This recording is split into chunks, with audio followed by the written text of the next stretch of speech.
मित्रों नमस्कार। मित्रों आज एक बार पुनः काशी एक रहस्य की इस श्रृंखला में मैं आप लोगों के साथ काशी और गुर्दा रोग इस विषय पर चर्चा करूंगा, जिस पर प्रकाश डालने के लिए हमारे साथ उपस्थित हैं प्रोफेसर राणा गोपाल जी। गुरुदेव प्रणाम।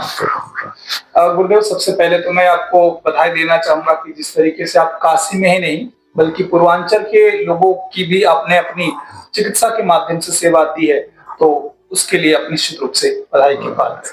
धन्यवाद, बहुत बहुत धन्यवाद। गुरुदेव आपको ध्यान में रखते हुए मैं आपसे जानना चाहूंगा कि बीएचयू में नेफ्रोलॉजी विभाग की स्थापना किन परिस्थितियों में हुई, आप हमारे दर्शकों को बताने की कृपा करें। हाँ, ये बड़ा अच्छा प्रश्न आपने किया जी। और चूंकि मैं शुरू से जुड़ा हूँ इसलिए इससे उत्तर देने में बड़ी प्रसन्नता होगी। जी। भारतवर्ष में पहला वृक्क ट्रांसप्लांट काशी हिंदू विश्वविद्यालय में हुआ था 1967 में। जी। उस समय प्रोफेसर के नोटपा हमारे निदेशक थे। जी। और उनकी टीम में professor Desh Pandey, professor LM Singh, professor RS Singh और ये लोग सर्जन की टीम थी। नेफ्रोलॉजी प्रोफेसर PK श्रीवास्तव और हम उसमें DM कर रहे थे। हम लोग नेफ्रोलॉजी टीम से या गुर्दा रोग, तो एक तरह से कहीं से 1967 में 67 में जबकि वृक्क प्रत्यारोपण भारत का पहला वृक्क प्रत्यारोपण यहाँ हुआ, उस समय नेचुरली ऑपरेशन के पश्चात उसका देखभाल करने के लिए गुर्दा की चीजों में बड़ी आवश्यकता होती है, तो उसका उसी समय से एक शुभारंभ हुआ बहुत ही छोटे स्तर पे। बाद में ये चल के 1968 के बाद एक डिवीजन, मेडिसिन विभाग का एक डिवीजन या एक खंड के रूप में स्थापित हुआ, डिवीजन ऑफ नेफ्रोलॉजी, वृक्क चिकित्सा की एक डिवीजन। और नेफ्रोलॉजी में उसमें पहले प्रथम प्रोफेसर PK श्रीवास्तव जो कि वृक्क रोग में इंटरेस्ट, वो उसके अध्यक्ष थे और हम उसमें एज ए लेक्चरर ज्वाइन किए। करीब 6 मास बाद प्रोफेसर PK श्रीवास्तव बोले कि अब हमको कुछ नहीं करना है, आप इसको संभालिए। तभी से मैं लेक्चरर के रूप में डिवीजन का हेड बना और तभी से लगातार संभालता रहा। अंत में ये आगे चल के यहाँ वृक्क रोग की सभी विधाएं यानी क्लिनिकल नेफ्रोलॉजी, ट्रांसप्लांट, इसके बाद डायलिसिस की सभी विधा का प्रयोग प्लस यहाँ DM प्रोग्राम 1982 में स्टार्ट हुआ, जो कि भारत का तीसरा DM जो कि हमारे फील्ड का हाईएस्ट डिग्री है, डॉक्टरेटस मेडिसिन इन नेफ्रोलॉजी। ये तीसरा सेंटर है, पहला चंडीगढ़, दूसरा वेल्लोर, तीसरा बनारस। ये 1982 में स्टार्ट हुआ। मैं उसका प्रथम छात्र था।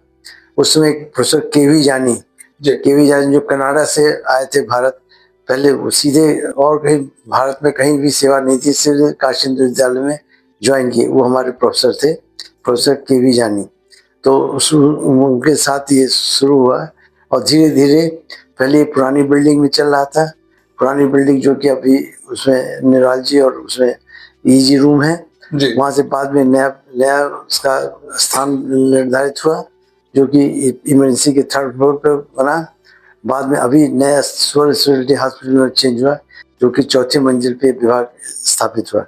इस तरह से पूरी हिस्ट्री है और इसमें हमारे यहाँ उत्तर प्रदेश के विभिन्न क्षेत्रों से लेके जो हमारे पास के जो राज्य हैं, झारखंड है, बिहार है, छत्तीसगढ़ है और हमारे समीप का देश नेपाल है, वहाँ से हमारे रोगी आते हैं। उनकी सभी प्रकार की सेवाएं, क्लिनिकल नेफ्रोलॉजी, डायलिसिस और उनका सभी प्रकार की सेवाएं यहाँ दी जाती है। जी हाँ। गुरुदेव आगे मैं आपसे जानना चाहूंगा कि प्रारंभिक वर्षों में इस विभाग के सामने सबसे बड़ी चुनौती क्या थी? हाँ, चुनौती जानते हैं, कोई बच्चा जब अपना शुरुआत करता है जीवन का, तो उसके सामने जैसे छोटी छोटी टीचिंग डिफिकल्टी होती है, उसी तरह की डिफिकल्टी, जैसे पहले स्टाफ नहीं थे, स्टाफ की समस्या। बाद में आगे चल के जैसे डायलिसिस हम लोग शुरू किए तो डायलिसिस के लिए हमको टेक्नीशियन नहीं मिला, उसके लिए काफ़ी दिन तक लिखा पढ़ी किया गया, प्रशासन को सचेत किया गया, लिख के सूचित किया गया। तो बाद में 1-2 टेक्नीशियन मिले। इस तरह लेबोरेटरी खोलना था, उसके लिए स्टाफ की व्यवस्था, उसमें लेबोरेटरी के संसाधनों की व्यवस्था, वो धीरे धीरे बार लिखे विश्वविद्यालय प्रशासन में एक खास बात है कि हर चीज वो स्टेप्स सोपान होते हुए जाती है जी और उसमें बड़ा समय लगता है। जबकि प्राइवेट इंस्टीट्यूशन में सीधे आप चेयरमैन से बात करिए तुरंत आपका काम हो जाता है, वो यहाँ नहीं था, इसलिए हर चीज परसों करना पड़ता था। अंत में जब बहुत परेशानी हुई तो 1988 में अब मैं और प्रोफेसर S.K. गुप्ता रेडियोलॉजी में थे, जी जो कि अब नहीं है, दिवंगत प्रोफेसर S.K. गुप्ता साहब। हम लोग दोनों ने आदमी एफओ को हम लोग अप्रोच किए कि आपके पास स्टाफ इतना देने का नहीं हो प्रोविजन है, जी तो कम से कम इसको पीपी मॉडल में स्टार्ट करिए, पब्लिक प्राइवेट पार्टनरशिप में। तो उसमें तब उस समय पहले 2 साल तक फाइल घूमती रही। जी 10 ठो क्वेरी, आप क्यों स्टार्ट करना चाहते हैं, पब्लिक पार्टनरशिप क्यों बनाना चाहते हैं, उससे आपको क्या लाभ है, अरे हमको क्या लाभ, हम चाहते हैं मरीजों का लाभ हो। तो ये चलता अंदर 2 साल के अंतर्गत तो बाद में अप्रूव हुआ, तो रेडियोलॉजी में स्टार्ट हुआ और हमारे के पीवी मॉडल में डायलिसिस स्टार्ट हुआ। जी तो उस समय एक साथ 10 मशीनें लगाई। एक कंपनी था क्लेरिस, उसको हम लोग 7 साल के लिए उसको दिए, पूरा डायलिसिस की व्यवस्था, मशीन, टेक्नीशियन उसका और उसका चलाने का पूरा जिम्मेदारी उसकी थी। जी और जिसमें कि विश्वविद्यालय को हर डायलिसिस में करीब 1000 रुपये देता था। इस तरह से वो स्टार्ट हुई पीपी मॉडल में। और आज हमारे डायलिसिस में करीब 22 मशीन है, 22 यूनिट हैं। इसके साथ साथ पेट्रोल डायलिसिस की व्यवस्था है और सब व्यवस्था है, अल्ट्रासाउंड मशीन है, सभी सुविधाएं धीरे धीरे हमारे यहाँ हो गई हैं। गुरुदेव, आगे मैं आपसे जानना चाहूंगा कि क्या नेफ्रोलॉजी को प्रारंभ में जनरल मेडिसिन से अलग पहचान दिलाना कठिन था? हाँ, नहीं, कोई भी शुरू में ये जनरल मेडिसिन का पार्ट था। तो जनरल मेडिसिन से जैसे चेस्ट बक्ष रोग अलग हुआ तो वो चेस्ट अलग डिपार्टमेंट बना, स्किन अलग हुआ तो वो स्किन डर्मेटोलॉजी अलग डिपार्टमेंट बना। इस तरह हम लोग डिवीजन के रूप में थे, करीब 15 साल तक काम किए। उसके बाद 1993 में प्रथम बार डिपार्टमेंट बना, और डिपार्टमेंट इसलिए बना कि डीएम को रिकॉग्नाइज करने के लिए मेडिकल काउंसिल ऑफ इंडिया का वो था, गाइडलाइन था कि डिपार्टमेंट होना अनिवार्य है। जी तो फिर अनिवार्य बना, उसमें मैं प्रथम विभाग अध्यक्ष बना और हमारे साथ डॉक्टर ओझा और स्टाफ थे। डॉक्टर ओझा पहले पटना मेडिकल में थे, वहाँ से जब यहाँ पोस्ट खाली हुआ तो हम उनसे आग्रह किया कि यहाँ आ जाइए। वो अप्लाई किए, बाद में उनका सिलेक्शन हो गया, तो मैं डॉक्टर ओझा ये अपना डिपार्टमेंट ज्वाइन की और डिपार्टमेंट बना 1993 में। मैं उसका प्रथम अध्यक्ष था।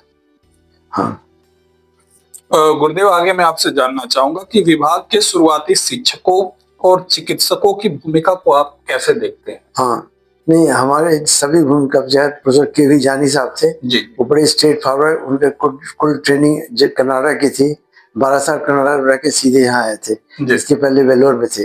तो उनको बड़ा सीधा साधा हर चीज बड़ा स्ट्रेट फॉरवर्ड चाहिए था। तो शुरू में उनके अंदर कुछ बड़ी अच्छी बातें थी, जैसे ठीक वो 8 बजे डिपार्टमेंट आ जाते थे, हम उनके असिस्टेंट थे तो हम भी ठीक 7:45 में वहाँ पहुँच जाते थे। बाद में जैसे उसी तरह से हम लोग पूरा दिन चलता था, कोई स्टाफ मेंबर लंच पे नहीं जाता था, हम लोग वहीं खाना खाते थे, वहीं शाम को 5, 5:30, 6 बजे तक रहते थे। उसमें टीचिंग प्रोग्राम में जैसे हफ्ते में एक दिन साप्ताहिक सेमिनार होता था, एक दिन किस प्रेजेंटेशन होता था, एक दिन उसके साथ साथ जनरल क्लब होता था, एक पर्टिकुलर टॉपिक पे वो या हम या और हमारे कोई स्टूडेंट बोलते थे। इस तरह से 81 के बाद हम लोग डीएम प्रोग्राम स्टार्ट किए, जो कि भारतवर्ष का तीसरा डीएम प्रोग्राम था। तीसरा? हाँ, तो हमारे बाद डीएम प्रोग्राम में डॉक्टर कमला त्रिपाठी जी भी आए, उसके बाद डॉक्टर जयप्रकाश ओझा हमारे प्रथम डीएम स्टूडेंट थे। इसके बाद जितने अभी यहाँ से करीब 40, इसमें 45 डीएम निकले हैं, सब धीरे धीरे वहाँ से शुरू हुई। अब भारतवर्ष के हर कोने में करीब बीएचयू के जो स्टूडेंट हैं वो प्रतिस्थापित हैं, हेड के रूप में, डायरेक्टर के रूप में, डीन के रूप में। अभी हमारे कुछ छात्र रिटायर भी हो गए हैं, तो इसलिए ये सबसे बड़ी प्रसन्नता है कि हम लोग के छात्र पूरे देश में सेवा कर रहे हैं। तो इस तरह से शुरू में सभी का सहभागिता थी, सभी का। उनके जाने के बाद डॉक्टर पी.के. श्रीवास्तव को हम लोग बड़ा रिक्वेस्ट किए करते थे, बड़े सामान्य, बड़े सरल स्वभाव के थे, वो भी आते थे, उसमें हम लोग सेमिनार में बैठते थे। इसके साथ साथ हम लोग अन्य विभागों को जोड़ रखे थे, जैसे रेडियोलॉजी मीटिंग करते थे, जी। नेफ्रोयूरालजी राउंड नाम थे, यूरालजी में करते थे, नेफ्रोयूरालजी राउंड था, जैसे पैथोलॉजी में करते थे नेफ्रोपैथोलॉजी, तो वहाँ के भी टीचर भी पढ़ाते थे। और कुछ बेसिक साइंसेस थे, उसके टीचर उस बेसिक डिपार्टमेंट से आते थे जो पढ़ाते थे। इस तरह से हम लोग टीचिंग चली, सभी का सहयोग रहा और धीरे धीरे डिपार्टमेंट आगे बढ़ता गया। तो इस तरह से 2004 में हम लोग नेशनल कॉन्फ्रेंस होस्ट किए थे। इंडियन भारतीय वृक्क रोग चिकित्सा की जो वार्षिक मीटिंग थी बनारस में हुई थी जी। इसके अलावा ये जो यूपी चैप्टर, इसका जो नॉर्थ जोन का हम लोग 2 बार मीटिंग कर चुके हैं जी। इसलिए ये सतत एक कार्यक्रम रहा कि हमारा ये शैक्षणिक प्रोग्राम जो चलता रहे। इसके साथ साथ सेवा का भावना, सेवा का आउटडोर चल रहा था। आउटडोर में अच्छी खासी भीड़ बीएचयू में रहती है और कहाँ से बड़े सुदूर स्थानों से मरीज आते हैं, चाहे मध्य प्रदेश हो, छत्तीसगढ़ हो, झारखंड हो, बिहार हो, हर जगह से हमारे रोगी आते थे, सबकी सेवा की जाती थी। उसका 2 कारण था, एक तो यहाँ काफी सब चीज की सुविधा थी और बड़े सस्ते में काम होता था, इसलिए ये कॉर्पोरेट हॉस्पिटल नहीं था, इससे काफी भीड़ रहती थी और हम लोग अपना सेवा मतलब करते थे।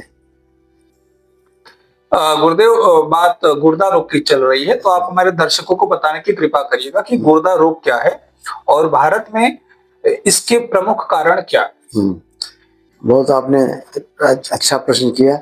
गुर्दा यानी वृक्क हमारे शरीर में दो वृक्क होते हैं जिनका आकार सेम के बीच के आकार का होता है। कुछ परिस्थितियों में, कुछ रोगियों में 2 की जगह 3 भी होते हैं और कुछ में एक जब होता है तो सॉलिटरी किडनी बोलते हैं और कुछ में 3 भी होते हैं, एक बढ़ जाता है। तो इस तरह से मतलब हर तरह की ये होते हैं, हालांकि जो एबनॉर्मल है बहुत कम होते हैं। तो मुख्य रोग इनके गुर्दा रोग के आजकल वर्तमान में सबसे अधिक मधुमेह जनित यानी डायबिटीज जनित गुर्दा रोग सबसे कॉमन है। इसके बाद ब्लड प्रेशर, जो हमारा ब्लड प्रेशर है, जो जिसका समय से लोग उपचार नहीं करते, इलाज नहीं करते, दवाई नहीं खाते, उसके कारण जो हाइपरटेंशन के कारण गुर्दा रोग का जो नष्ट होना या उनका आगे दीर्घ विफलता में कन्वर्ट होना, ये बड़ा कॉमन है। तीसरा है ग्लोमेरुलाइटिस, ये इसका इन्फेक्शन बार गुर्दा रोग में इन्फेक्शन होता है, उसके कारण से किडनी सिकुड़ जाती है और रीनल फेलियर में चले जाते हैं। इसके अलावा कुछ ड्रग्स हैं जो गुर्दा को नुकसान करते हैं। इसके अतिरिक्त स्टोन, पथरी है, उससे भी गुर्दा रोग का ग्रसित होता है और नुकसान होता है। इसके अलावा सिस्ट है, प्लस कुछ कॉमन और अन्य बीमारियां हैं कि ये प्रमुख कारण है। डायबिटीज यानी मधुमेह, ब्लड प्रेशर, देन ग्लोमेरुलाइटिस, इसके बाद ये सिस्ट, स्टोन, ये सब हमारी मुख्य कारण है गुर्दा रोग। अच्छा, भारत में चूंकि गुर्दा रोग की बीमारी बहुत तेजी से बढ़ रही है, अभी आप देखेंगे छोटे छोटे बच्चों को भी गुर्दा रोग हो रहा है। गुर्दा विफलता के 5 स्टेज बनाए गए।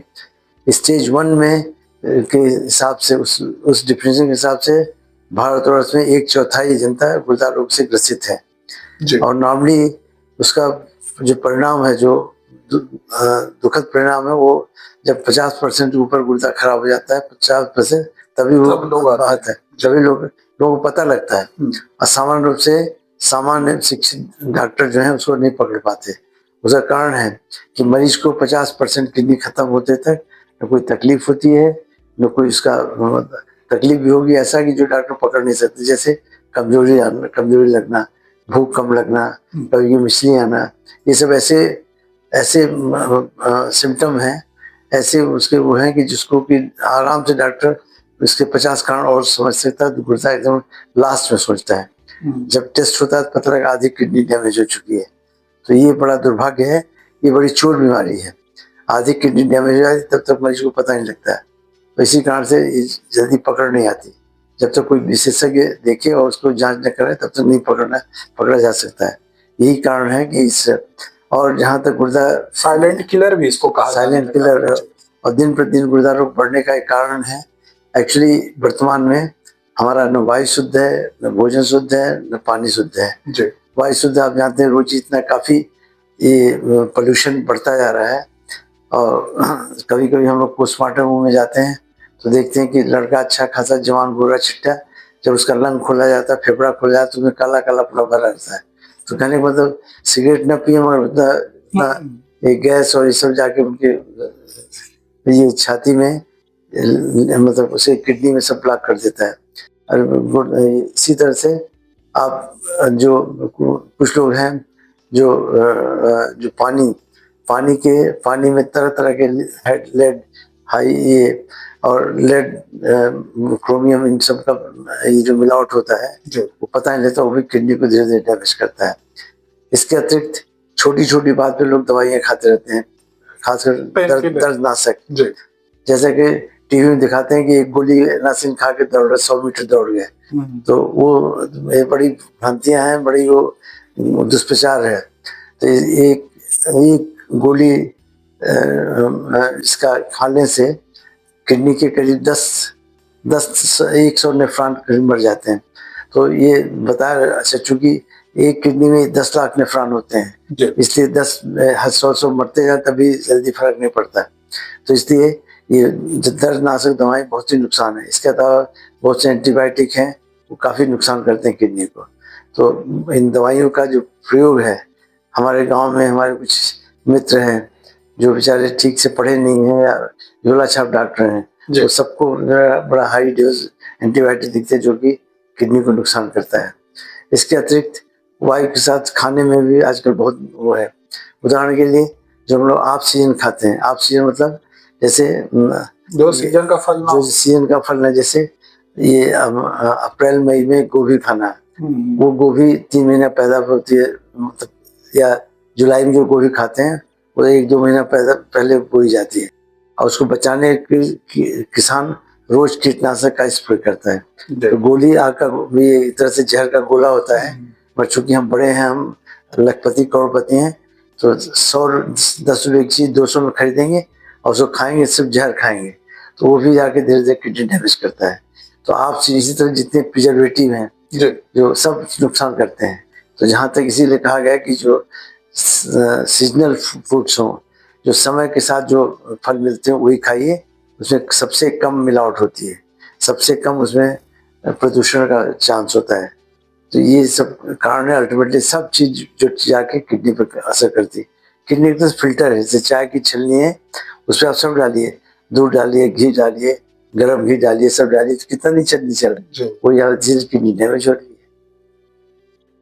गुरुदेव, जैसा कि अभी आपने बताया कि गुर्दा 50% खराब हो जाने के बाद पता चलता है, तो इसी बात को ध्यान में रखते हुआ मैं आपसे जानना चाहूंगा कि शुरुआती अवस्था में किडनी रोग की पहचान कैसे की जाए?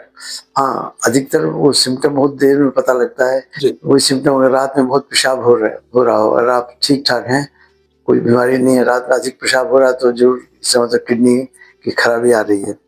और उसका जांच किया जाता है, जैसे GFR देखा जाता है, ग्लोमेरुलर फिल्ट्रेशन रेट, उससे पता लग जाता है कितनी % किडनी काम कर रही है, तो उससे पता लग जाता है किडनी कितना डैमेज है, कितना नहीं है। तो रात में अगर अधिक पेशाब होना, हल्की कमजोरी होना, ये उसके फर्स्ट सिम्टम है। और लोग पकड़ नहीं पाते, 1-2 पेशाब तो नॉर्मल मानते हैं, अधिक बार में 4-5 बार जाना कोई खास मायने नहीं रखता है, इसलिए उसका मतलब बहुत ही मुश्किल है पकड़ना। इसके साथ साथ फिर कमजोरी आना, कोई उल्टी मिचली आना, भूख नहीं लगना, ये सिम्टम शुरू होते हैं। तो रात में अधिक पेशाब होना ये पहला लक्षण है।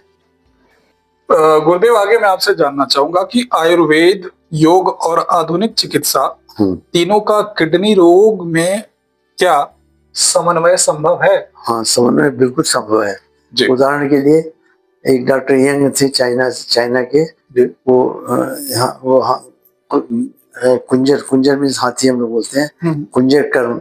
हाथी को जब कुछ प्रॉब्लम होती है, पेट में तालाब के पास जाता है, 200-250 लीटर पानी पीता है, फिर अपना पेट ऐसे चला के फिर उल्टी कर देता है, उससे सफाई हो जाती है। वही कुंजर कर्म डॉक्टर यंग स्टार्ट किए, जिसको हम लोग ये पेट्रोल डायलिसिस करते हैं, एक तरह से GI डायलिसिस, गैस्ट्रोइंटेस्टाइनल डायलिसिस, उसका रूप है, जिसमें कि हम लोग कुछ ऐसा 4-5 लीटर पानी देते हैं, जिसमें ऐसी चीज रहती है जिससे पेशाब खूब हो, तो उससे थोड़ा हल्का शुरुआती जो किडनी की खराबी है वो खत्म हो जाती है, यूरिया क्रिएटिनिन सब माफ हो जाते हैं। तो योग में ये कुंजर कर्म वर्णित है, तो योग से भी किया जा सकता है। आयुर्वेद, हाँ, योग में जो बहुत कुछ चीज़ों की बड़ी अच्छी विधा है, बड़ी अच्छी टेक्निक है, दवाइयाँ हैं। जैसे उदाहरण के लिए ब्लड प्रेशर, जो उच्च रक्तचाप के लिए हम लोग बहुत से आसन करते हैं, शवासन करते हैं, रिलैक्सेशन पोस्चर करते हैं। अगर उच्च रक्तचाप ब्लड प्रेशर कंट्रोल है तो किडनी डैमेज कम होगा। तो ये तो है इस तरह से। और जो है वो इस तरह से अपने यहाँ कहा गया खूब पानी पिया कीजिए। पानी पीने से नेचुरली ये जो क्रिस्टल ये सब साफ हो जाते हैं, स्टोन बनने का चांस कम हो जाता है। इसलिए अपने यहाँ और यौगिक खाने के बारे में बताया गया कि आप जितना भूख लगेगा उसका 75% आप खाइए और पानी के लिए छोड़ दीजिए। तो ये बहुत ही सही शिक्षा थी और इसको फॉलो करने से अपने आप काफ़ी चीज़ें ठीक रहेगी। अगर टेंशन न रहे, आजकल टेंशन न रहे तो ब्लड प्रेशर नहीं रहेगा और काफ़ी किडनी अपनी ठीक रहेगी। तो ये तो योग का। जैसे आयुर्वेद में बहुत चीज़ें हैं जो किडनी सुधारने या नेफ्रोप्रोटेक्टिव हैं, किडनी को सुधारने की दवाई। हम अपने यहाँ अध्यापन के दौरान काफ़ी चीज़ों पर रिसर्च किए, जैसे पुनर्नवा है, जैसे पुनर्नवीन उसका साल्ट होता है, वो भी किडनी प्रोटेक्टिव है। इसके लिए गोक्षुर है, गोक्षुर भी काफ़ी डायबिटिक है और किडनी प्रोटेक्ट करता है। जैसे नीम है, महानीम है, वो भी किडनी प्रोटेक्ट करता है। तो बहुत सी चीज़ें आयुर्वेद में हैं, मगर सबसे अधिक जो समस्या है असली दवाई का पता करना। असली जो असली रूप में जो द्रव्य है वो आजकल मिलता नहीं। उदाहरण के लिए जैसे नीम का पेड़, अगर मान लीजिए पेड़ के किनारे, सड़क के किनारे है, इतना काफ़ी उस पोल्यूशन उसके साथ जाता है कि वो उसका जो प्लांट का पत्तियां सब उसमें काफ़ी पोल्यूटेंट यानी काफ़ी उसमें प्रदूषण की वो मात्रा रहती है और उससे दवाई बनाएंगे तो आपका असर तो आएगा नहीं, बिल्कुल उल्टा असर होता है। इसलिए शुद्ध दवाई का एक्चुअली अगर शुद्ध दवा निकले, जैसे गोक्षुर या पुनर्नवा या ये विजय सार, ये अगर शुद्ध रूप से मिले तो बहुत ही कारगर है। विजय सार खासकर डायबिटीज के लिए बहुत अच्छी दवाई है। और ये भारत सरकार अभी मध्य प्रदेश में कुछ विजय सार के पेड़ थे, उसको कटवा के उसको गांधी आश्रम के थ्रू बिकवा रही है। तो वो डायबिटीज के लिए बहुत अच्छा है। तो अगर ये अपनी चिकित्सा करके हम अपना डायबिटीज ठीक रखें, ब्लड प्रेशर ठीक रखें, अपना टेंशन ठीक रखें, ब्राह्मी बहुत ही बड़ी, ये दिमाग के लिए बहुत अच्छी। तो ये सब चीज़ें तो अपने आयुर्वेद में है। इसका अगर ठीक से एक अच्छा मतलब उसको वैद्य हो या डॉक्टर हो उसको ठीक से उसका उपयोग करे तो काफ़ी चीज़ों को बचाया जा सकता है। तो आयुर्वेद का बहुत बड़ा रोल है किडनी बचाने में, उस योग का। और मॉडर्न मेडिसिन में तो नेचुरली हर चीज़ की जिसकी कमी दिखी जाती है उसको रिप्लेस, अगर ब्लड प्रेशर है तो दूसरी दवाई दी जाएगी, कैल्शियम कम है तो कैल्शियम ऐड किया है, विटामिन कम है तो विटामिन ऐड करेंगे, ब्लड और इसी तरह से इन्फेक्शन है तो उसके एंटीबायोटिक देंगे। तो मतलब सब चीज़ का अपना अपना है। तो हमारे का तीनों का रोल एक्चुअली वास्तव में ऐसा होना चाहिए कि तीनों के विद्वान एक साथ बैठें और बैठ के जिस चीज़ के मान लिया हमारे पास निदान नहीं है दूसरी जगह तो उसको लेना चाहिए, उससे कोई नुकसान नहीं है।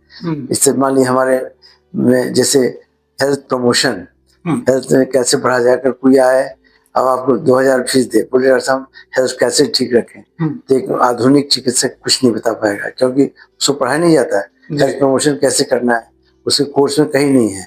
पैथोलॉजी है, बीमारी कैसे होती है वो सब बताएंगे, पर हेल्थ कैसे बचाया जाए नहीं बता सकते क्योंकि उसकी शिक्षा नहीं है। जबकि पूरा योग अपना हेल्थ प्रमोशन के बारे में, हेल्थ अपने स्वास्थ्य कैसे रखें, तो स्वस्थ रहेंगे तो ऐसी बीमारियाँ नहीं रहेंगी। तो वो तो बहुत बढ़िया चीज़ है। इस तरह से अगर तीनों लोग बैठे और अपना ईगो छोड़ के अगर बैठे और डिसाइड करें कि स्टोन में ये आपके पास ये दवाई है, ये हमारी लिमिट है, इसके बाद हम नहीं कर सकते, तो आप करिए। अच्छा, लोग कुछ करते हैं, कुछ हमारे साथ हमारे मित्र हैं, वो मान लीजिए एक बिल्कुल टर्मिनल केस, वो खराब हो गया, अंतिम सांस है, उसको भी जाए के आयुर्वेद में, अब बेचारा वो आयुर्वेद वाला क्या करेगा उसमें। तो जाना चाहिए शुरू से, अगर एक बन जाए, एक ऐसा बने कि जिसमें सब स्पेशलिस्ट बैठ के खुले मन से बिना ईगो के बैठे और अपना बताएं कि हमारे ये कर सकते हैं, इस बीमारी की आप करिए, ऐसा करें, उसका एक समन्वय करके वैसा बनाया जाए रूप, तब तो सबके लिए फायदा करे। मगर हम तो देखते हैं कि हम चूंकि यहाँ डायरेक्टर निदेशक भी रहे हैं, जी जिसके अंदर आयुर्वेद भी था, मॉडर्न मेडिसिन था। लोग आपस में बैठने को तैयार नहीं है। अच्छा, बैठने से मीटिंग बुलाओ तो आते नहीं और अपनी चीज खुल के बोलते नहीं। कुछ लोगों के थोड़ा अब हम कहना चाहिए, हमारे खुद ही अपने डॉक्टर बंधु हैं, कुछ लोगों इन्फीरियरिटी कम्प्लेक्स है कि हम कैसे बात करें। तो ये अभी बेचू जैसे जगह पे तो होना चाहिए जहाँ की हर तरह की सुविधा है, हर तरह के एक्सपर्ट हैं। इन लोग बैठ के पक्का एक मतलब राष्ट्र के लिए एक चिकित्सा का एक मॉडल बनाना चाहिए। जी मगर क्या बताएं, मतलब हमारे मानो जो कमियां हैं ईगो का या अपनी इज्जत का, उसे कारण ये लोग आपस में अपनी एक चीज वो नहीं करते। अच्छा, दूसरी बात है सबका अपना अपनी अलग फिलासफी है, अलग वो है, तो उसको समझने की जरूरत है और दूसरे के विधा को थोड़ा रिस्पेक्ट करने की जरूरत है और उसकी अच्छी चीज लेने की जरूरत है। ये नहीं कि हम होम्योपैथी का बेकार है, ये है बेकार कुछ नहीं है। जब उसके बारे में जानते हैं तो उसको हम कैसे कह बेकार है, मगर हर चीज में अच्छी चीजें तभी वो एग्जिस्ट कर रहा है। झूठ पे कोई कितना नहीं चलेगा। तो हर चीज में हर विधा में कोई अच्छी चीजें हैं, उसको एक साथ लेके अगर एक बने तो एक आइडियल एक चिकित्सा का वो बनेगा, तंत्र बनेगा, जो कि इसमें जस्ट छोटा मोटा छिटपुट इधर उधर थोड़ा काम हुआ, मगर वो काम ऐसा नहीं है कि जिसको आप एकदम सबको उसी लाइन पर ट्रेन करें और कहें कि भैया ये यहाँ तक ये करो, इसके बाद ये करना है, ऐसा होना चाहिए। मगर ये लगता है कि थोड़ा सा बड़ी काफ़ी इसमें थोड़ा सा समस्याएं हैं और हम नहीं बता सकते कैसे इसको सॉल्व किया जाए। धन्यवाद गुरुदेव। हाँ। गुरुदेव, आगे मैं आपसे जानना चाहूंगा कि क्या पारंपरिक या हर्बल औषधियां कभी कभी किडनी को नुकसान भी पहुंचाती हैं? हाँ, नहीं, हाँ, कभी कभी कुछ औषधियाँ जो कि जिनकी आवश्यकता नहीं है जी किडनी को नुकसान पहुंचा सकती हैं। तो इसमें कुछ अच्छा कोई भी औषधियाँ हर्बल का है, कोई मॉडर्न मेडिसिन की औषधियाँ हाइड्रोजेनिक बीमारियां होती है, औषधि कारण होती है। कहा जाता है 2% जो मृत्यु होती है जी एडवांस कंट्री में हाइड्रोजेनिक है, दवाई के गड़बड़ी कारण होता है।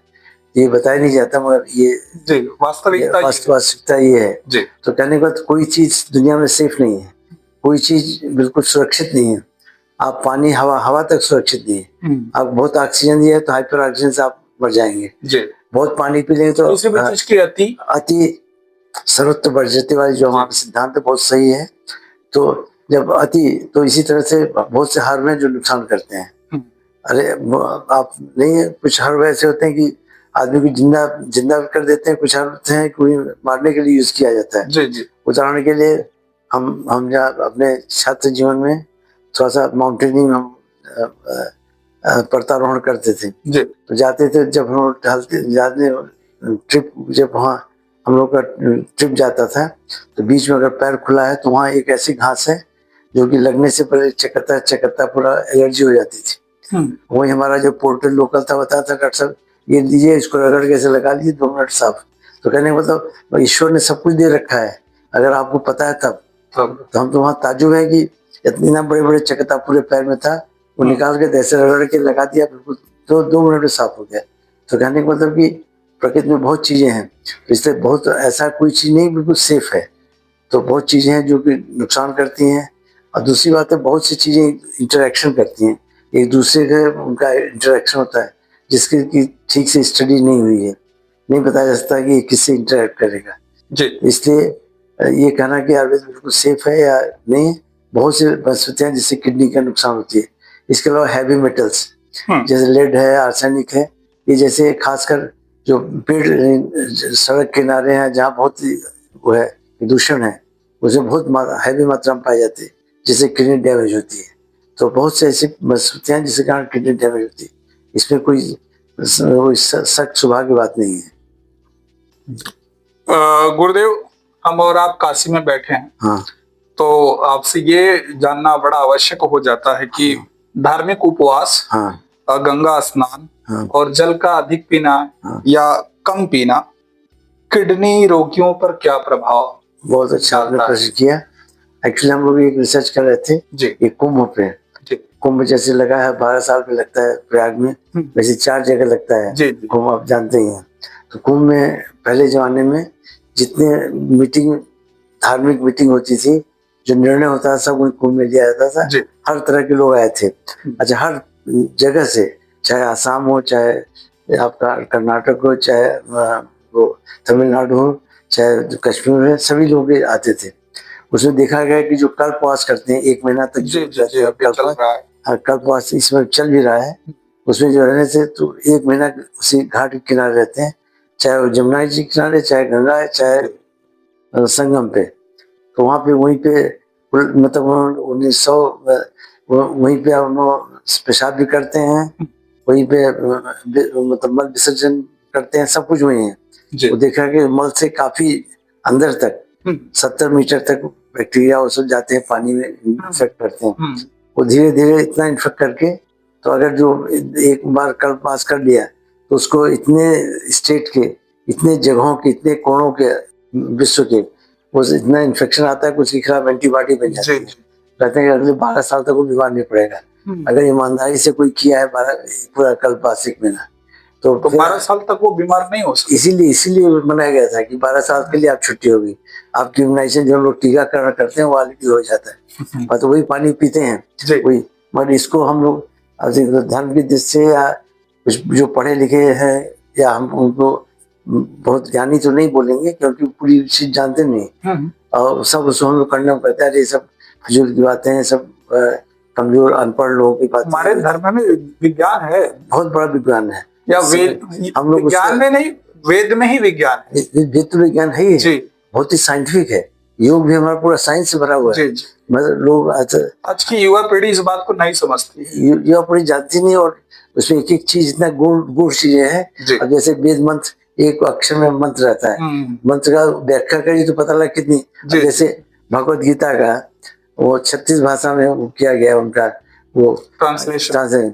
अच्छा, उसमें 18 अध्याय है, 700 श्लोक है, 700 श्लोक का इतनी व्याख्या है कि इतनी बड़ी बड़ी 36 भाषा में कम से कम 100-200 उनसे सबसे ज्यादा टीका इसी पर लिखी है। इतना टीका लिखी कहने का मतलब एक एक चीज वो पहले सूत्र में बोलते थे, पहले याद करने की प्रवृत्ति ना, लिखने का कहाँ था, श्रुति परंपरा। तो श्रुति परंपरा में सब चीज बड़े शार्ट में बोलते थे, उसका विस्तार होता था।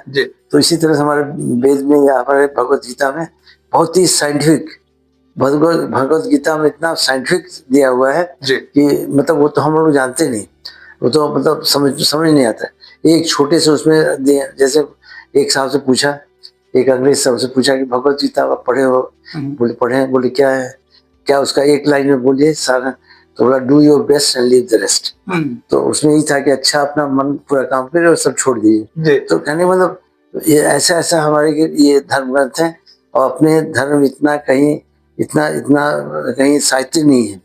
पढ़ते रहिए, 2-4 जन्म लेना पड़ेगा तभी नहीं खत्म होगा। मगर हम लोग अधिकतर हम तो कहते हैं अपने हिंदू धर्म में, जो आजकल मॉडर्न हमारी जो युवा पीढ़ी है या हमारी वृद्ध पीढ़ी है, 95% लोग तो 18 पुराण का नाम भी नहीं जान सकते।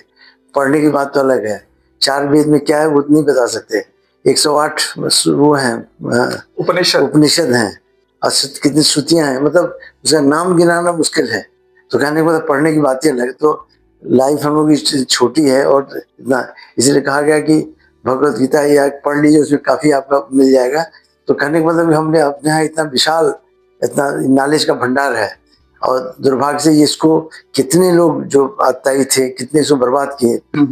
पटना का वो एग्जाम्पल सब जानते ही हैं कि जहाँ आग लगी 6 महीना तक जलता रहा, मतलब लाइब्रेरी उसको बर्बाद किए। तो हम लोग इतने के बाद भी अभी तक बचा हुआ है कुछ, ये बहुत बड़ी सनातन की वह है, जो कि इसमें अजब पूरा साइंस है। कोई अपने यहाँ कोई ऐसे ये नहीं कि आप विश्वास करें, विश्वास क्यों करें, या हर चीज तर्क पे आप सिद्ध कर सकते हैं। और जो हमारे ऋषि मुनि थे, बड़े भविष्य दृष्टा थे, वो अपने भविष्य दृष्टा से अपना ये अनुभव ये लिखते थे, जो कि लेबोरेटरी में आज प्रूफ हो रहा है। तो मतलब कहने को अपना ये हम लोग का जो बहुत ही साइंटिफिक, उदाहरण के लिए अब जैसे आज तक कुछ दिन पहले तो बहुत ईसाई लोग ये तो मानते नहीं कि पृथ्वी गोल है। उसी पर गैलीलियो बेचारे को जेल हो गया, 18 साल तक जेल में रहा। तो उसको वो जितने प्रिस्ट थे बोलते नहीं चपटी है, उसी में कहने जब अपने यहाँ जब एक नहीं अपने यहाँ हजारों सूर्य मंडल हैं। जब भगवान कृष्ण ने अपना विराट रूप दिखाया तो हजारों सूर्य हरा और चंद्रमा दिखे। जी। तो कहने का मतलब कि अच्छा आज जब देख रहे हैं, जो टेलीस्कोप और उसके माध्यम से, तो और जितना हम आगे बढ़ते जा रहे हैं पता लगा है इतने एक ही सूर्य मंडल नहीं, बहुत से हैं। तो जी। कहने का मतलब कि अपना साइंस बहुत ही वो था। इसके अलावा जैसे मतलब 10 ये अपने यहाँ जो इसकी गणना है, राशियों की गणना है, वो ज्योतिष। ज्योतिष का है, ये बहुत ही साइंटिफिक है। उदाहरण के लिए एक बार हम चूंकि डायरेक्टर थे, तो ऐसे ज्योतिष की एक कार्यक्रम था, उसमें हमको 20 अतिथि बुलाए थे।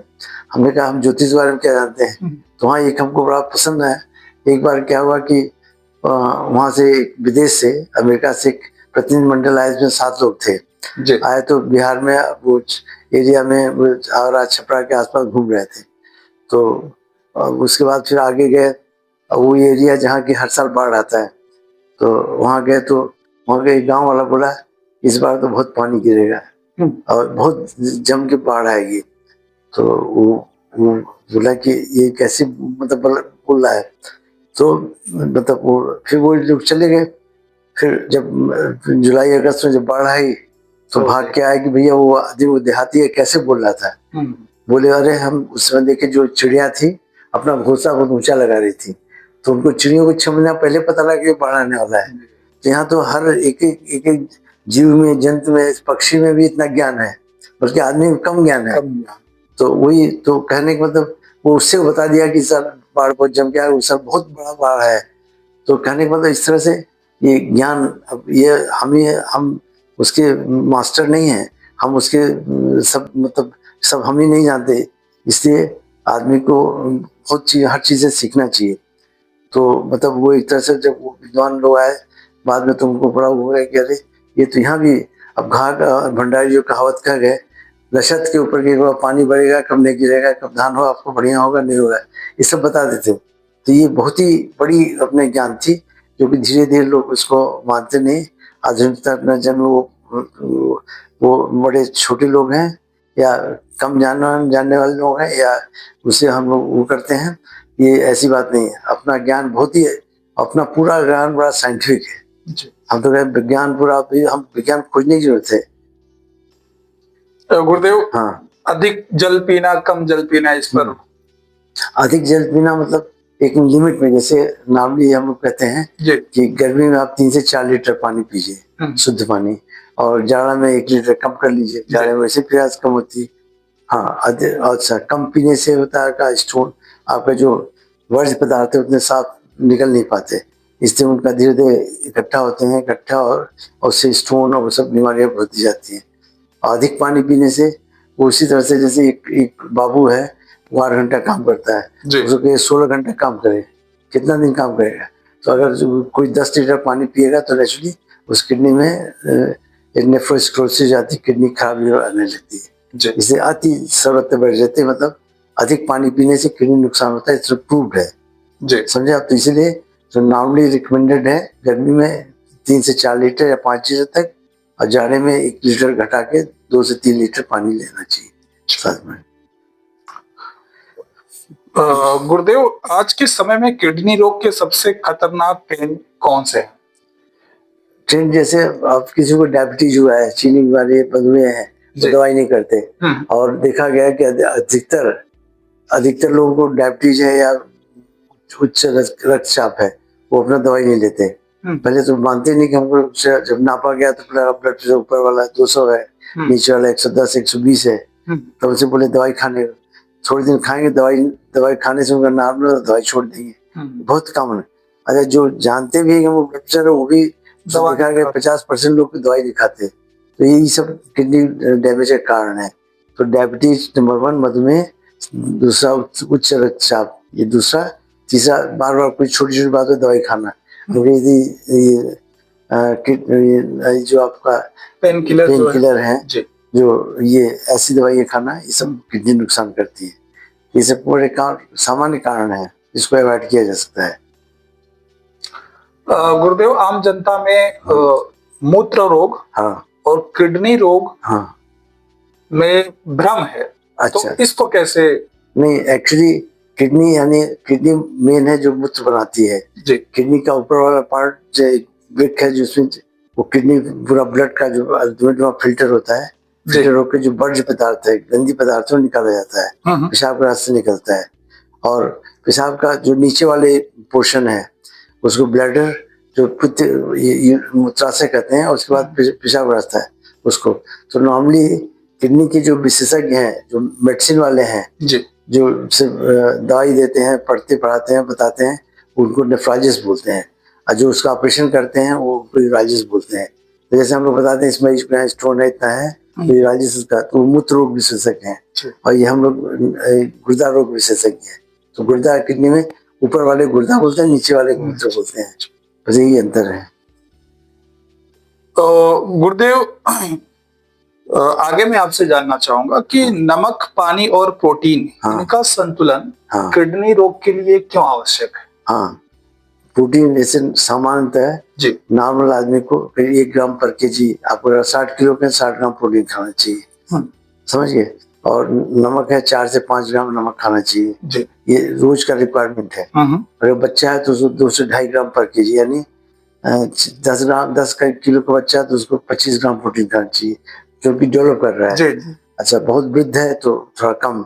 अच्छा, जैसे जैसे किडनी अगर फेलियर है तो उसमें कम दिया जाता है। जी, तो प्रोटीन का और इसी नमक का समायोजन इसी तरह से। जहाँ तक पानी की बात है, पानी आपको बताया सामान्य रूप से जाड़े में आपको 4 से मतलब 2 से 3 लीटर, और जाड़े गर्मी में 4 से 5 लीटर पानी लेना चाहिए। जितना जरूरी है शरीर से आपका जो वर्ज्य पदार्थ है, जो बेकार की चीजें, उसको निकालने के लिए जरूरी है। यूरिया, क्रिएटिनिन सब निकालने के लिए जरूरी है। उसे कम पिएंगे तो निकलेगा नहीं, ब्लड जमा रहेगा, आप किडनी फेलियर में चले जाएंगे। इसलिए पानी लेना जरूरी है। और खासकर कम पानी लेने वालों को देखा स्टोन बड़ा कॉमन है, पथरी का रोग बड़ा कॉमन है, इसलिए उनको सामान्य रूप से समुचित पानी का उपयोग करना चाहिए। अधिक नमक लेने से ब्लड प्रेशर या हाइपरटेंशन होता है, तो इसलिए अधिक नमक भी नॉर्मली 4 से 5 ग्राम तक नमक खाना चाहिए। दक्षिण भारत वाले 10 ग्राम खाते हैं, क्योंकि उधर वो काफी पसीना होता है, पसीना से बहुत नमक निकल जाता है, इससे उनके लिए परमिटेड है। पर उत्तर भारतीयों के लिए 4 से 5 ग्राम नमक पर डे खाना आवश्यक है। गुरुदेव, किडनी रोगियों के लिए आहार कितना महत्वपूर्ण है? आहार बहुत महत्वपूर्ण है, क्योंकि किडनी जैसे बीमारी के हिसाब से उनको बताया जाता है। जैसे उदाहरण के लिए क्रॉनिक किडनी फेलियर है, दीर्घ विफलता है, यानी रीनल फेलियर है, तो उसमें क्या करते हैं, प्रोटीन कम कर देते हैं। नॉर्मल प्रोटीन 1 ग्राम पर केजी, उसमें 0.6 आधा या 0.6 या 0.5 ग्राम प्रोटीन पर केजी देते हैं। प्रोटीन कम कर देते हैं। प्रोटीन के साथ साथ और फैट, मतलब फैट और कार्बोहाइड्रेट से कंपनसेट करते हैं कैलोरी। नॉर्मली क्या होता है, जैसे आपकी उम्र में करीब 35 से 40 किलो कैलोरी पर केजी के हिसाब से कैलोरी चाहिए। वर्कअप कर लेते हैं कितना देता है, एक ग्राम प्रोटीन 4.5 ग्राम कैलोरी देता है, कार्बोहाइड्रेट 4.5 ग्राम, फैट 9 ग्राम देता है। उसी से वर्कअप कर लेते हैं कितना जो कार्बोहाइड्रेट देना है, कितना फैट देना है, कितना देना है।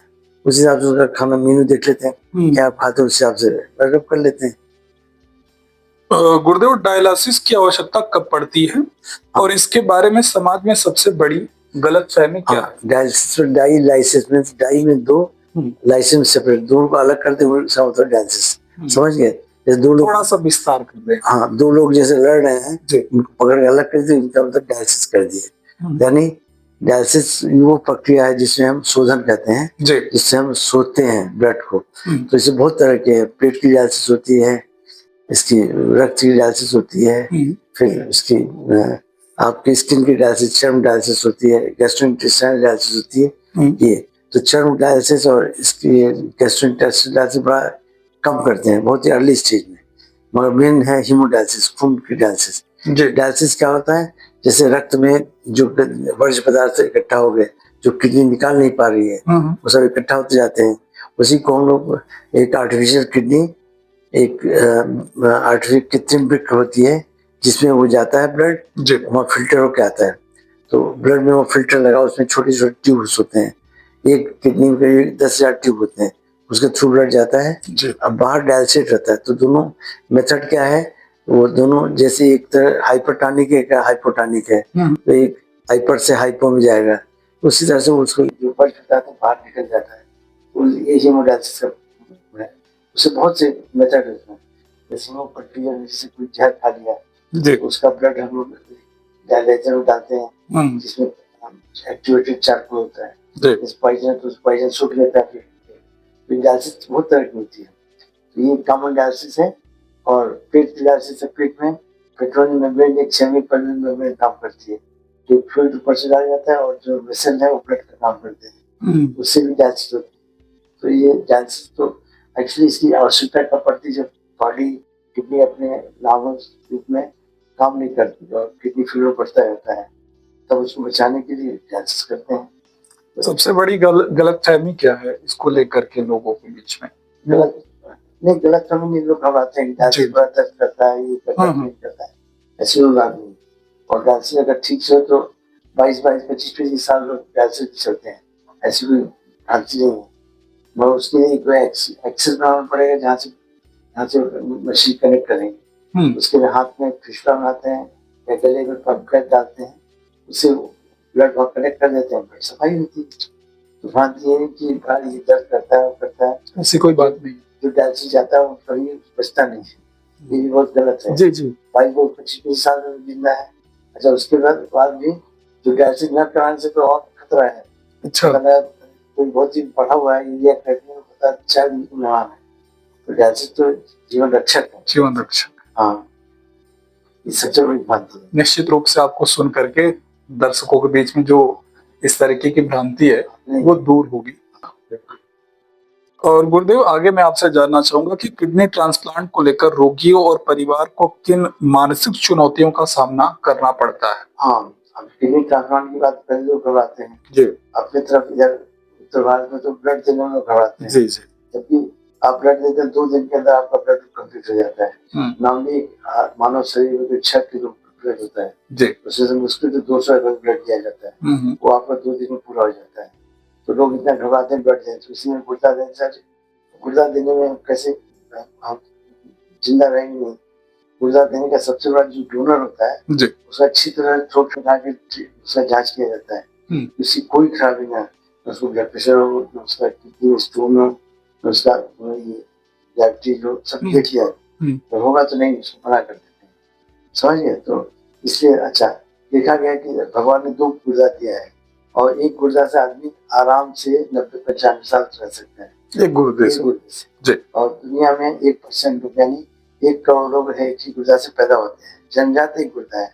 अच्छा। हाँ, पता नहीं लगता, तो गलती से जांच हुआ तब पता लगा ये गुर्दा है, उससे कोई घबराने की बात नहीं। एक गुर्दा आराम से भगवान हर आदमी चाहे तो कर सकता है, बशर्ते कि उसका दूसरा गुर्दा नॉर्मल हो। तो ट्रांसप्लांट कोई बहुत वैसे नहीं, और ट्रांसप्लांट का इतिहास तो बड़ा पुराना है। अपने आप जानते हैं गणेश जी को भगवान शंकर ने हाथी को उठा के सर रख दिया, जो कि वहां साइंस पहुंचने में 1000 साल लगेगा।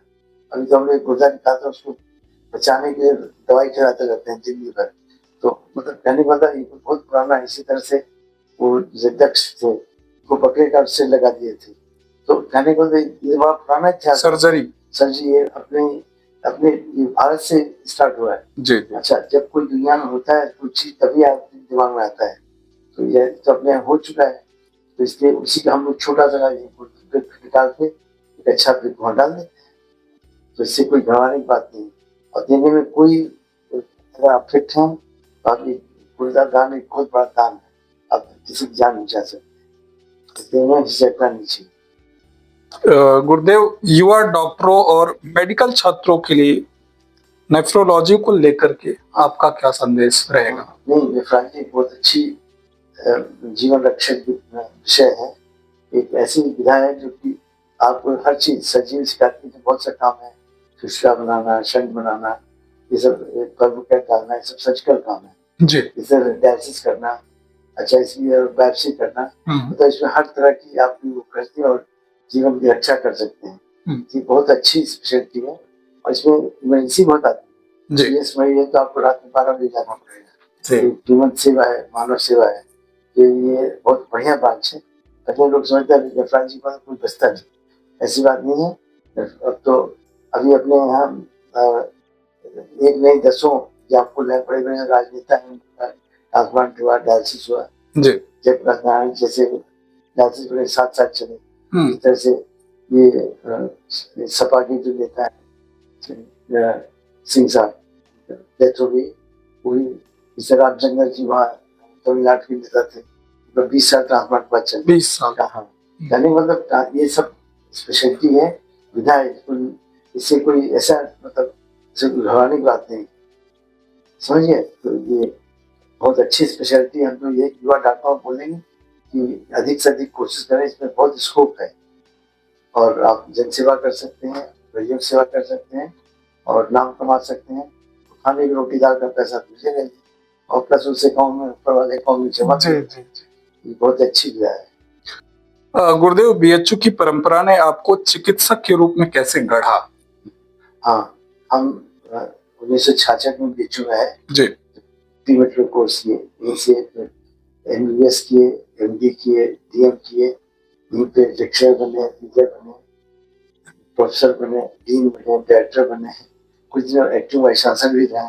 तो खैर ये सब ईश्वर की और मालवी जी की कृपा है। जी जी, मालवी जी के मतलब इस तपोभूमि में हम लोगों का मतलब कोई अच्छा पुनर्जन्म, पहले जन्म में कोई अच्छा काम किए थे, इसलिए हम तो पिछले 50 साल बीएचयू में सेवा किए। 50 साल? हाँ, स्टूडेंट से लेकर आधी शताब्दी तक बीएचयू में रहे। एक बार डॉक्टर गौतम जो वाइस चांसलर थे, जी, ऐसे किसी बात में बोल रहे थे कि हम लोग वो कम्युनिकेशन होने वाला था, वो राउंड लगा रहे, बोले हमारा तो 3 साल का एक्सपीरियंस है। हमने कहा हमारा 33 साल का एक्सपीरियंस है। मजाक में हमने कहा 3 साल यहाँ 33 साल के बीच में जी, जिस हॉस्टल जाते हैं तो अभी जो हमारा छात्र डॉक्टर मतलब वो भी अपना पुराना वो छात्र जीवन याद आता है। तो हम से सौभाग्यशाली कौन है, कहीं जाना एक दिन अनएम्प्लॉयड न रहे। अच्छा, एक दिन में तो ये सब ईश्वर कृपा मालवी जी मानते हैं। अपना काम सही कहे, कहीं कोई प्रॉब्लम नहीं। हम तो विदेशों में रहे, सऊदी में रहे, कहीं कोई प्रॉब्लम नहीं। अपना काम ईमानदारी से करिए, नियत सही होनी चाहिए, सही हो, कहीं कोई प्रॉब्लम नहीं। जो लोग जबरदस्ती कोई ये है वह मैं कुछ हम तो मानते नहीं। हम डायरेक्ट 3 साल में कहीं कोई प्रॉब्लम नहीं, समझ गए। बल्कि करना नहीं चाहिए। अपने बीचों तरह ग्रुप बात है ना, ग्रुप ये जात के हैं, ये उस जात के हैं। तो एक दिन बड़े हमारे सीनियर और बड़े ये अपने ग्रुप के लीडर एक दिन ऐसे उनकी बात हुई, भाई साहब आपके खिलाफ हम लोग काफी प्लान करते हैं और कुछ बना नहीं पाए। सब ईश्वर की कृपा है, हम कोई गलत काम किए नहीं, नियत सही है तो फिर सही है। जी, जी, हमारे सब बराबर है। मेरिट नंबर 1 पहले इंस्टीट्यूशन नंबर 1, इसके बाद सब। तो खैर नहीं समझ आपको कर में ही पूजा है, कर में पूजा आदमी करना चाहिए जी। अरे आपने कोई अच्छा काम किया तो मानव रूप मिला, अब इसमें मैंने अच्छा काम नहीं करें तो कब करेंगे। तो हम तो इस मामले में बहुत क्लियर है, सही बात जी। हम तो उन लोगों को क्या बोले, हम पे एक तरह से रास्ता भटक गए, जो गलत काम करते हैं वो करते हैं। क्या करना, क्यों आपको इतना इफरात पैसा मिल जाता है, सब कुछ है, रोटी दाल खाने कोई प्रॉब्लम नहीं, क्यों इज्जत होती है। फिर एक लाइन याद आ रही है, इबादत नहीं होता सिर्फ माला को घुमा देना। हाँ, इबादत नहीं होता सिर्फ माला को घुमा देना, इबादत होता है किसी भूखे को खिला देना, इबादत होता है किसी उजड़े को बसा देना, और इबादत होता है किसी रूठे को हंसा देना। तो आपकी पूजा हो गई अगर इतना कर देते हैं आप तो। जी, हम बताया मानेंगे, हमारे बहुत डॉक्टर कंपनी वाले आते इतना सैंपल दे जाते हैं। जी जी, तो हम देखते हैं कुछ हमारे मित्र हैं उनके सैंपल भरा पड़ा है, एक्सपायर हो जाता है, फिरवाते हैं। हम तो अपने 2004 से वहीं से पेशेंट सपोर्ट को काम चलाते हैं। कंपनी वाले से लिखते हैं, कोई अच्छे कंपनी को ही लिखेंगे तो आप सैंपल दोगे, गरीबों को 10 दिन 15 फ्री दिलवाते हैं, अपने बांटते हैं, यहाँ भी बांटते हैं, एक स्टाफ रखे हैं। हमारे नाम से यहाँ जितने लैब हैं सब 50% डिस्काउंट देते हैं। आप कभी हो तो जाइएगा, कोई डॉक्टर आरसीसी पेशेंट है तो आधा पैसा लेगा। अच्छा अच्छा, तो ये सब आदमी चाहिए से पूर्ण आराम से आप कर सकते हैं, क्या प्रॉब्लम है सर? गुरुदेव, आगे मैं आपसे जानना चाहूंगा कि जनता के लिए किडनी स्वास्थ्य पर आपका मुख्य संदेश क्या रहेगा? मुख्य संदेश है कि आप कोशिश करके कुछ बातें ध्यान रखिए जी। एक तो जैसे पानी, जल के बारे में पूछा, एक प्रॉपर जल जाने में 3 से 4 लीटर, गर्मी में 4 से 5 लीटर का, जो गैर मौसमी सब्जी फल कभी न खाएं, प्रिजर्व चीज से बचें, जी कम से कम। अपना भारतीय भोजन सबसे अच्छा है, दाल चावल रोटी है और सब्जी पालक की सब सबसे बढ़िया है, तो अपना भोजन सबसे बढ़िया है। जरूरत ना पड़े तो ये दर्दनाशक दवाई बिल्कुल न खाएं, और एंटीबायोटिक भी सब एक तरह से जाली तलवार है, जी तो अगर जरूरत ना तो न लें। ये सबसे आप मतलब नेचुरली फायदा भी था, नुकसान भी है। ये सब दवाइयाँ, खासकर कोई भी दवाई चाहे आयुर्वेदिक हो, पैथी मॉडर्न मेडिसिन हो, जरूरत पड़ने तभी खाएं। अपने स्वास्थ्य का ध्यान रखें, थोड़ा टहलें घूमें, थोड़ा योग करें और फिट रहेंगे, और कितनी हमेशा ठीक रहेगी। इन सब में ध्यान रखिए। अच्छा, उल्टा से अच्छी जैसे मान लीजिए मद्यपान करना, स्मोकिंग करना, ये सब किडनी को नुकसान करता है, इससे बचना चाहिए। वजन अधिक बढ़ा तो उसको कम करिए, ब्लड प्रेशर है तो उसका दवाई करिए, डायबिटीज की दवाई है तो बहुत सस्ती दवाई आ रही जी है। हाँ, और जैसे ये मोदी जी की जन औषधि बहुत ही सस्ती 30% में आपको दवाई मिल जाएगी। मैंने कहा बहुत बड़े लोग होते जो गरीब नाम पे कुछ हम दे रहे हैं, तो जाकर वहां से लेना, तो दवाई करना चाहिए। ये ध्यान रखें तो अपना ईश्वर की कृपा से आप अपना सामान्य जीवन पूरे जीवन जिएंगे, और दुनिया में आए तो अच्छा काम करें। गुरुदेव, जिस तरीके से आपके पास समय का अभाव रहता है, और मैं देखा भी कि कई सारे पेशेंट को आप छोड़ करके मुझे आप समय दिए, तो इसके लिए मैं आपका निश्चित रूप से आभार प्रकट करना चाहूंगा। और गुरुदेव, आप आगे भी इस तरीके से मेरे ऊपर ऐसे ही कृपा बनाए रखें, ताकि अगर कुछ और विषय की मंशा हो आपसे कुछ जानने की, और दर्शकों का कुछ इस तरीके का आग्रह हो, तो आप आगे भी मुझे इस तरीके का सानिध्य प्राप्त कराते रहिएगा। गुरुदेव, आपका एक बार पुनः प्रणाम और धन्यवाद। बहुत बहुत धन्यवाद। आगे जब भी आप बोलेंगे, हमेशा तत्पर रहेंगे आपका, और समाज की सेवा के लिए जो आप पूछेंगे बिल्कुल बताएंगे। सबसे बड़ी बात तो मुझे आपसे बात करने के बाद जो ये पता लगा कि 50 साल तक आपने बीएचयू जैसी संस्था में तो आपने अपनी सेवा दी ही, उसके बाद जिस तरीके से आप अभी सेवानिवृत्त होने के बाद निष्काम भावना से जिस तरीके से गरीबों में दवा वितरण कर रहे हैं, और अपने चेंबर में बैठ करके उनकी सेवा अभी भी कर रहे हैं, तो उसके लिए निश्चित रूप से मैं आपका आभार और धन्यवाद प्रकट करूंगा। ये सब ईश्वर कृपा, मालवीय जी कृपा है। ठीक है।